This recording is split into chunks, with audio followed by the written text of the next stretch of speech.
straight to it then. Pune is set to get more affordable homes if the proposed Development Control Rules, or DCR, for the city gets the Maharashtra Cabinet's approval. The new rules mandate that developers set aside 20% of the total plot area for affordable homes. Homes built on the rest of the plot will be granted possession only after an OC is taken for these affordable homes. Ruchi Deshpande gets us this exclusive report. Take a look.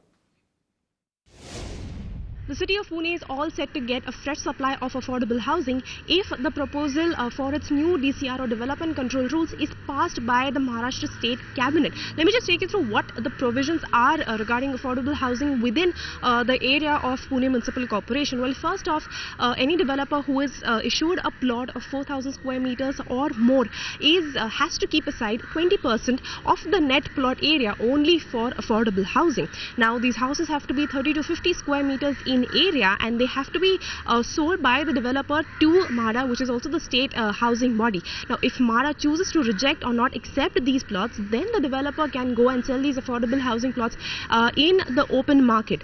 Now, one of the most noteworthiest provisions in this proposed DCR is the fact that no occupancy certificate will be provided by the Pune Municipal Corporation's Town Planning Department to the rest of the construction in that proposed plot until the occupancy certificate has been obtained for the affordable housing plot, which means that if you don't have an OC for the affordable houses, then there will be no OC granted for the rest of the development. Now, this is one measure that the Maharashtra state government has been reinforcing to increase the supply of affordable housing in the state of Maharashtra. So great policy on paper that, but will developers be interested to know more? We're now being joined by Sachin Kulkarni, Managing Director of Vastu Shodh, on the phone line. Sachin, thank you so much for taking time out to be with us here on the Property News and Magic Bricks. Now, my first question to you is, any project over 4,000 square meters will have to set land aside for affordable housing. Do you think it's practical? Do you think it's possible? Hi, Krishna Kumar. I join you and talk to you on behalf of Kredai Pune Metro, the affordable housing area that we work on. Yeah. Now, there are minor corrections that I would first make. One is, we are talking of either a plot in case of a layout. Yes, we are talking of 20% reservation for affordable housing.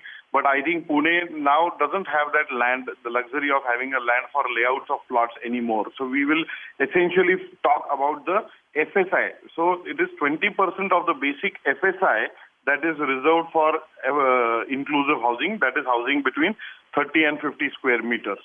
Now, as far as developers are concerned, yes, we welcome this. We understand the importance of affordable housing, inclusive housing within the city limits. So we are absolutely in line with the thought of the government of providing the smaller size housing units in our projects. Second point important that we have observed in the draft rules is that we can either give these 20% FSI housing either in the same project or within the ward, within the limit of that PMC ward, which is again a very welcome move. We have been demanding for this for quite some time. One important and interesting fact that you should observe, rather we have made observations, is that we have spoken about 20% inclusive housing in any project that is more than 4,000 square meter plot. Good, but we haven't specifically spoken about the density of tenements that is required per hectare. We have not spoken about the ground coverage permissible.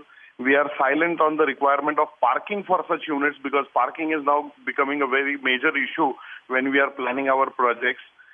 Requirement of side margins and setbacks, again there is quite a lot of silence and a lot of discrepancies within the Pune Municipal Corporation limit on these aspects.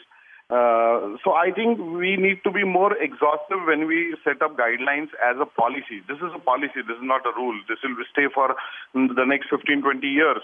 So I think the government has to be very clear on certain aspects which we have been pushing for, and as Kredai Pune Metro, we demand that we need more clarity when the final bylaws are in place on the density of tenements, ground coverage permissible, and the parking requirements.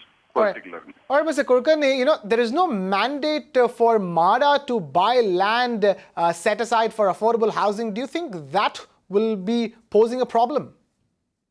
No, I don't think that's a problem. Finally, at the end of the day, if MHADA doesn't play its own role, it is the onus comes to the developer. So I don't see that as a bottleneck. Of course, there are time limits given to MHADA, the 6-month time frame, which is good. If it doesn't happen in the 6 months, then we are open to sell it in the open market.